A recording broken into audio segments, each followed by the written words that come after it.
could rise for the pledge, please. Pledge allegiance to the flag of the United States of America and to the republic for which it stands, one nation, under God, indivisible, with liberty and justice for all. The only comment I have is thank you very much for attending, and thank you very much, Representative Hultgren, for being here today. We always appreciate it. This way we can have our voice heard a little farther than Joel. So we much appreciate your attendance. Okay, and that's all I have. Trustees, trustee comments? I'd just like to follow up with Mayor Collins' comments. Welcome, Congressman, to Village of Plainfield. We appreciate your interest and support. I would like to welcome Congressman Hultgren as well, and all the people that have come out here, between the citizens, the different representatives that we have in the areas around us throughout Will County, because to take time out of busy work schedules, it's really much appreciated. So thank you. So there's several other elected officials, as well as former elected officials that have served in our community as well, that have attended, and as well as a planning commissioner, it looks like, as well. So thank you for coming and your interest. Yeah, we're having problems hearing. Okay, Alan, is the mic on? No. I can go in the back room if they're not, it will work.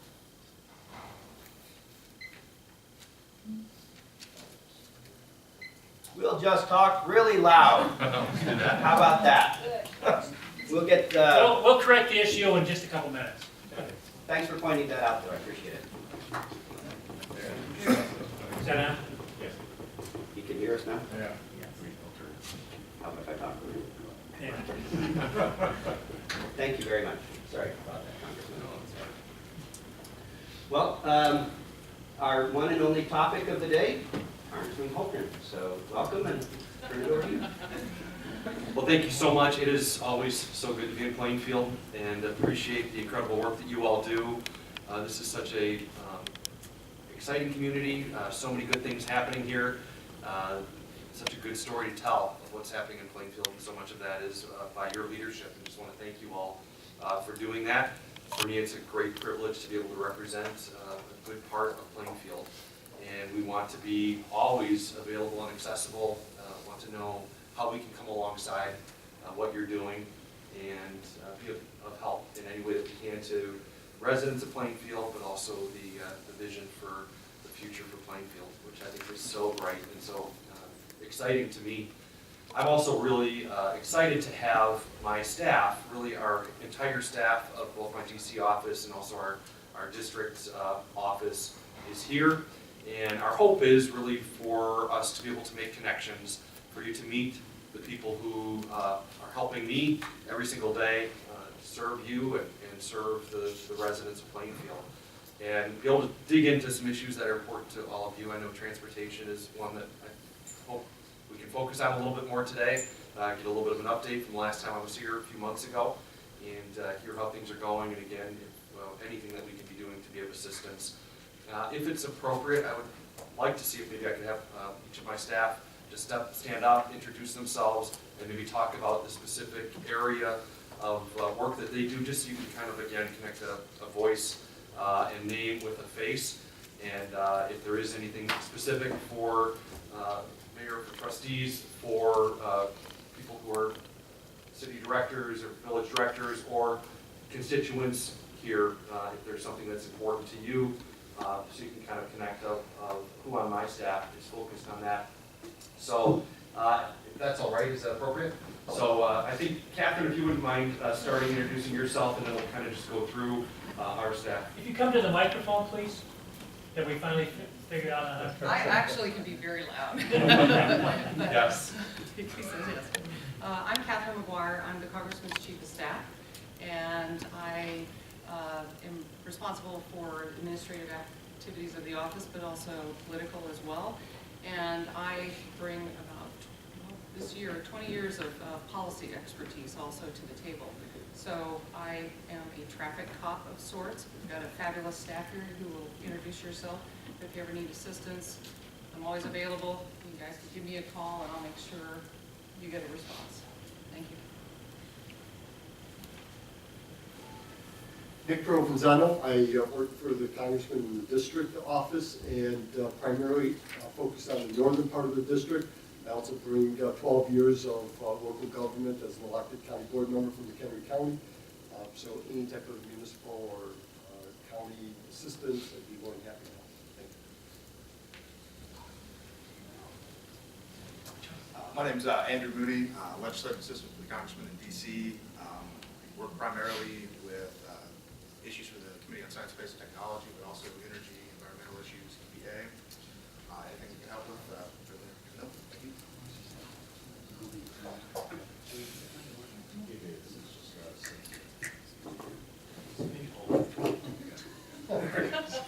Hi.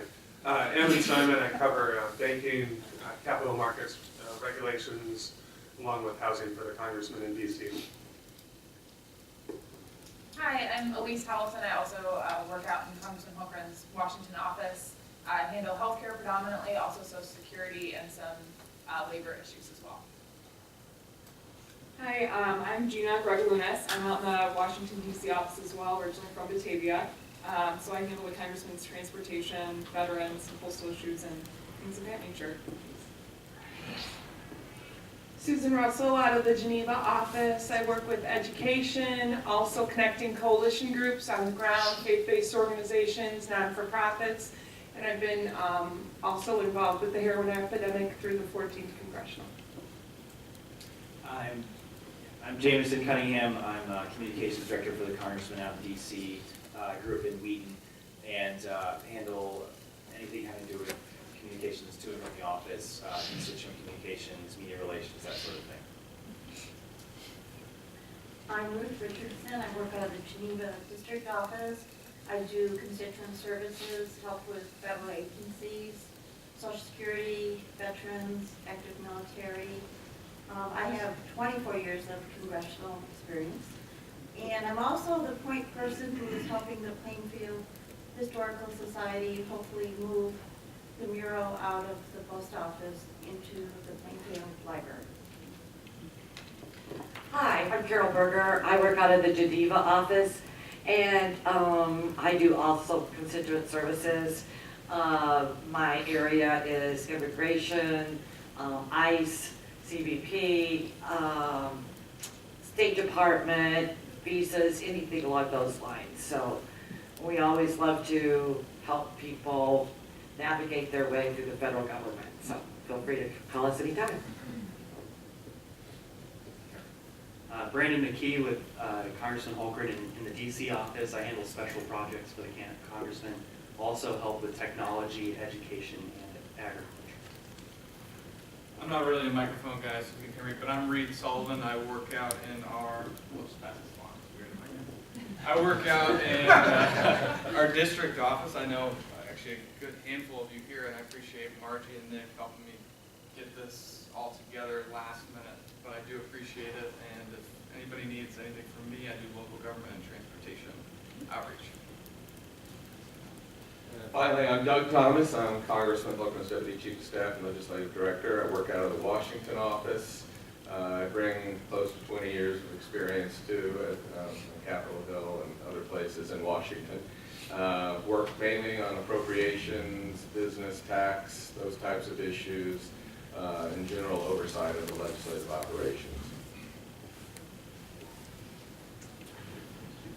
I want to thank, again, thank you for allowing me to have my staff introduce themselves. We really feel like this is a unique opportunity and are so grateful for, again, on short notice, pulling this meeting together for us to be able to come and introduce ourselves, but also to hear from you. You've heard me say this before, that just convinced that the work that you do has the greatest impact on the people that we serve together. I have had the privilege of my own career of working in local government. Started on the county board in DuPage County, and then state government, 12 years in Springfield, 8 in the House, 4 in the Senate, and now just starting my 5th year out in Washington in federal government in Congress, and more convinced than ever that the most dangerous form of government is federal government because it's furthest from the people. The most effective is local government. But it's also the toughest because everything you do is in everybody's backyards. And so you have to be doing the right things, and you have to make sure they're done correctly and accountably and transparently. and that's exactly what needs to happen. So want to help you in the great work that you do. I'm also more convinced than ever that during difficult times where we don't have huge revenue pots available for us to dip into, we don't have earmarks any longer.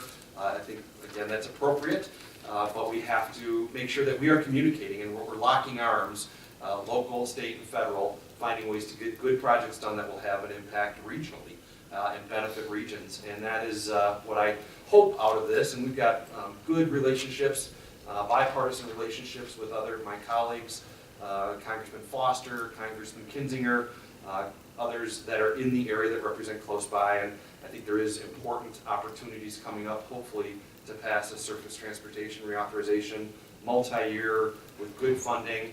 And through that, I think how we're going to, we need to identify local projects, and the way my guess is that that's going to be done is through the committee, but also through delegations coming together and identifying what projects have the best regional impact.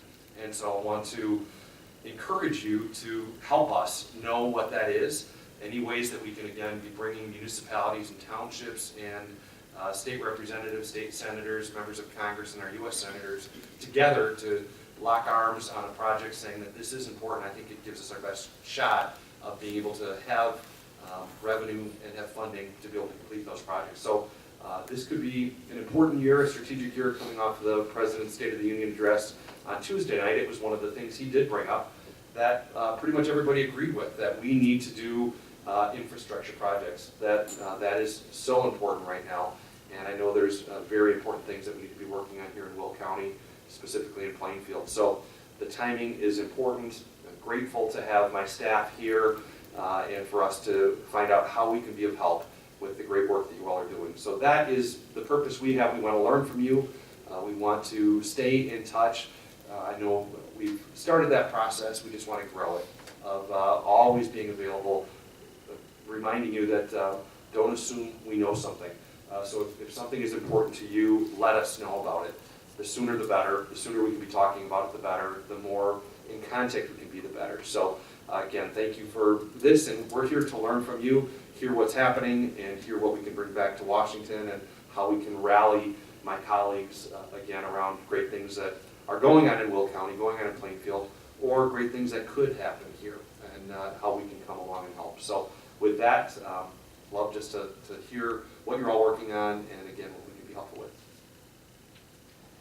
Well, thank you, Congressman. Actually, I've kind of been tasked with kind of giving a quick little update and primer on where we are.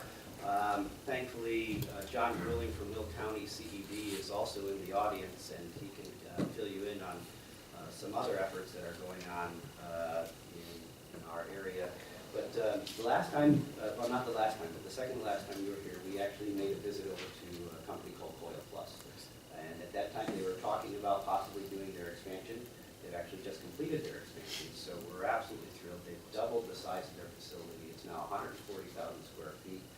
It is absolutely tremendous, the amount of work that they are doing out of that facility. Also, Diageo, which is right next door to them, they've expanded to 10 fully operating lines. At this point, they still have room to expand within the facility, but they're doing famously well. And as well, our plastics industries that all seem to be clustered around there also are reporting some good growth. So on the industrial side, we continue to see some really good growth. The biggest challenge that they bring up to us regularly is traffic and transportation, specifically as it relates to, everything is pretty much for us along 143rd Street. So that 143rd Street extension project that we talked about before continues to be a very pressing, not just local issue for us, but it also becomes a big regional issue as well, because it does open up corridors going out west. Yorkville and Oswego both talk of that as a key regional mechanism to get through. It also does then ultimately help us to alleviate some of the struggles that we have with CN. The CN issues continue to be issues for us. And thank you for meeting with us before on that very topic. The publicity out of that did allow for the mayor to actually have a meeting the staff. They said that they'd take a look at our concerns. I guess they're still looking at our concerns. Would that be a nice way to put it, Mayor? The challenges still stand for us there. Humbly, they had their CEO come into the Chicagoland area, and he was interviewed by Cranes, and let's just say the hubris carries down from the top. So we still are quite worried and concerned about what that means for us. They said that they'd take a look at this hot box issue. By the sound of it, all that they would do is possibly move the issue to another problem in our community. Hot box, for all intents and purposes, looks as though it needs to be located within our corporate limits because of their network requirements. That being said, so when these things get triggered the way that they trigger, they'll still continue to block road networks within our town. We're not all that happy about that as an answer, but again, it does require us to take a look and push for other road networks so that if that's indeed the problem, we're stuck with it, that we have to come up with better, and I hate to say this, but federal solutions to improve our road network to get folks to A and B through our town without big trains blocking the roads for 2-3 hours at a time. Alan can probably talk a little bit about the 143rd Street project, but before I did that, since I did call on Mr. Rude, is it okay? It'd be great. I asked John to kind of come up and talk about some of the great things that are happening here in Northwest Will County. Thank you, Brian. Welcome, Congressman, always, members of the council and the mayor, everybody else in. As you know, Will County is a thriving business environment. Last year, we just gave our report to our investors, and we had 54 major new projects come to Will County, creating over 5,000 jobs, and they occupy almost 12.8 million square feet of mostly industrial commercial space, with an investment exceeding $700 million. And Pat Fair is here to talk about some of our workforce opportunities and challenges, but our biggest issue with employers continues to be skilled workers, making sure that we are providing not just the numbers of people to work in these new facilities, but that they have the training and the skills, or the ability to get the training and the skills. And we're excited about the new Workforce Investment Act under the federal government, and hopefully we'll be able to make some very local decisions that impact us very successfully with our economic development program. Brian mentioned transportation. I think the work that we're doing with villages like Plainfield underscore the importance of infrastructure. You know that we're the largest inland container port in North America, and that takes a lot of infrastructure investment, both from the public and private sector, and I think we're a leader in private sector investment in infrastructure, which is a good thing. And working with businesses like Coil Plus, and there's other expansions on the horizon here for Plainfield, but I do think in some particular instances, the transportation challenges are really top of mind. Along those lines, the Center for Economic Development is urging Congress to consider and approve a multi-year, 5 to 6 year transportation funding bill. We also believe that it should have a significant freight component. We move America on rail, roads, rivers, and airplanes, and we really need an ongoing long-term commitment from the federal government to make sure we can do the planning at all levels, at state, local, and the federal level, to attack these problems. I can also tell you, on behalf of my membership, we support an increase in the federal gas tax. We know revenues are constrained, and they will continue to be constrained at all levels of government. Therefore, we are strongly of the opinion that we need to raise the federal gas tax. That may not be the best way, but that certainly is a way to generate some revenue to get this new multi-year package off the ground. We're also very interested in watching this discussion about the possible treatment of tax-exempt municipal bonds affecting whether or not the full tax abatement is available there for the investment community. On the flip side of that, we're very interested in the proposed QIB, Qualified Public Improvement Bond Program, and kind of excited about that opportunity. And you and I haven't had a chance to talk about that, but I'm certainly hopeful to speak more with your staff about how that might could be applied here in Will County, Illinois. One other thing along transportation, you know, a lot of our residents commute every day to work. Unfortunately, they're forced into automobiles, which adds to the transportation problem. But one of the issues I know is in front of Congress is the bringing parity on the tax benefit for parking benefits for commuters equal to the transit benefit. It's not that much money, and again, I believe it's Representative Peter King has a bill that addresses that issue. We think that would be a good move for some of the suburban commuters, and I hope you and the staff take a close look at that. Other than that, we're excited about being one of the fastest growth centers for new jobs in the metro Chicago area. You're welcome anytime to come visit us, both south of the border and in your area, and thank you for coming today. Thank you. Thank you. John mentioned a couple of projects. I got to tell you that we're either blessed to have the Center for Economic Development be our public-private partner. They've done just a wonderful job in helping us out as we've grown in the past few years. And actually, as John mentioned, there are two businesses that we're currently talking with. We're still at an early stage, but in one case, we're looking at retaining and expanding an existing business that will retain and expand to 150 jobs. The other one is taking a look at adding another 100 jobs to our area. So, and these aren't beginner position jobs. These are highly technical, very well paid. As John mentioned, one of the challenges that we have is recruiting the right or having the right skill sets here within our community. But the CED has done a lot of great lifting on that, and I can't thank them enough for the work they've been doing. So that kind of does get to our transportation stuff, and I thought I'd ask Alan to perhaps tell you a little bit about 143rd Street project, and then as well the other regional project, and Congressman, I'm sorry, it escaped my mind when I was making the introduction. We partnered actually with Romeoville and Bolingbrook to take a look at interchange improvements at 126 and at, we call it Lockport Road, Romeoville calls it Airport Road, and 55. And we're still in phase one, I believe, on that particular project, but that has some regional importance, not just to the village of Plainfield, but also to two other communities. So, Alan, if you wouldn't mind providing perhaps a little update on 143rd Street extension? Yeah, just briefly, and thank you again for taking the time out today to hear our concerns and connect with the village. Plainfield, of course, is unique.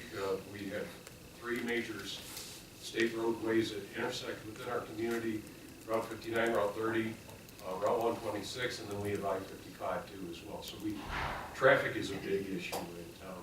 The board adopted a transportation plan, which actually includes not only highway transportation, but also pedestrian-friendly improvements, other bus, train, things like that.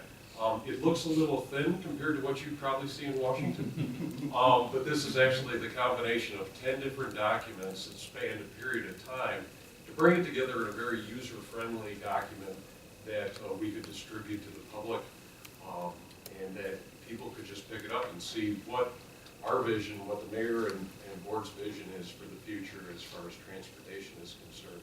So we are very, and as a public works guy, I can tell you my ears perked up when the president said investment into infrastructure, because that means improvements to the roadways, improvements to the water and sewer systems, and things of that nature too as well. We've done a good job in the past of partnering with IDOT on many of these projects, because they do affect their roadways, or they are included in their jurisdiction. 143rd Street, as Mr. Murphy had mentioned, is a huge, we see as a huge regional benefit for the entire area, not just for the village of Plainfield. IDOT concurs with that. We recently had the phase one environmental report approved, so we've received all the environmental clearances as far as the construction of the project is concerned. And from this point, we're headed into the phase of actual design for the structures, for the improvements, and also the property acquisition part of it. Another partner that's very important in the project is Commonwealth Edison, and we've been been meeting with Commonwealth Edison on a regular basis for the past 3 years, and we're going to continue to need their partnership to make this project a reality. Last but not least is funding. This project is at least in the $20 million range. It may be even a little higher. We realize that the federal government at this point is not going to have quote-unquote earmarks within the transportation or with any of the bills in Washington. But we would hope that some funding, whether it's an increase in the gas tax or other areas at the federal level, would make its way to Illinois so we can work directly with IDOT on these very important projects within the Village of Plainfield. I think that's a quick summation of 143rd Street, but it is a very important link for the community, and it's a project that's been high on the radar as far as the mayor, board, and many of our citizens. Can I ask you a quick question? If you can just walk through help us understand the 20 million, what that goes towards, or what the exact improvement is required, and also time frame of when you think this could happen. Yeah, the roadway stretches approximately 2 miles. Currently, 143rd Street ends at Route 59. This extension would actually extend into the Commonwealth Edison right-of-way property to the east, and would extend and link up all the way with Route 126. Now, the challenge in this project is the crossing of the DuPage River. What it involves is the construction of a bridge that is approximately 900 feet long, elevated above the river and all of the wetlands. This is one of the reasons why we were able to receive the environmental clearances. We're having a minimal impact on wetlands and on potential flooding and things of that nature. They were all taken into consideration. So this is not going to be an impediment as far as flooding is concerned, and not going to be a detriment as far as the environment is concerned. It does include a roadway, a 4-lane section of highway, also walkways on either side of the roadway, so there's pedestrian accommodations that are included, as well as street lighting. There are new traffic signals that would have to be installed at 59 and 143rd, as well as Route 126. But in essence, it would take the traffic that's traveling along Route 30, Route 59, and currently Route 143rd Street, and give people, trucks as well as vehicles, a direct connection to Route 126, which opens up that interchange at I-55. And again, our industrial, as Mr. Murphy had mentioned, our larger industrial commercial centers are all centrally located most of them are centrally located near 143rd Street. This opens up access, and it really helps create jobs and helps those industries expand their businesses as well. We also see it as an opportunity to help with the bottleneck that occurs when we have those CN train issues. As Mr. Persons mentioned, Route 30, Route 59, and Route 126, 3 major state routes that come through our community, all converge together right at our downtown area. And humbly, so is that hot box. So when the train has to be brought to a stop because of this hot box issue, essentially it blocks off at the very least 2, if not all 3 of those state routes. It becomes a very big challenge within the community. Our police department is inundated with calls at that point and the like, and it really has been very problematic. So we also see this as one of those potential federal solutions to, if we can redirect where that traffic goes, as we work then hopefully with CN on those hot box issues, it does help to open up some traffic. Before we go on to Steve, yes, sir. If I can just say one thing on that too. Positive and negative in Illinois, I think it's still true, but there's more rail crossings in Illinois by far than any other place in the nation. In fact, I've heard that out of every place else in the nation, we still have more just in Illinois. I don't know if that's actually true or not, but we have a lot, and certainly in the 14th Congressional District, trains are incredibly important, getting people to Chicago, moving product, but also challenges there. We've seen it with life safety issues that can come up as well, of getting emergency vehicles across tracks or through bridges that weren't made recently, and so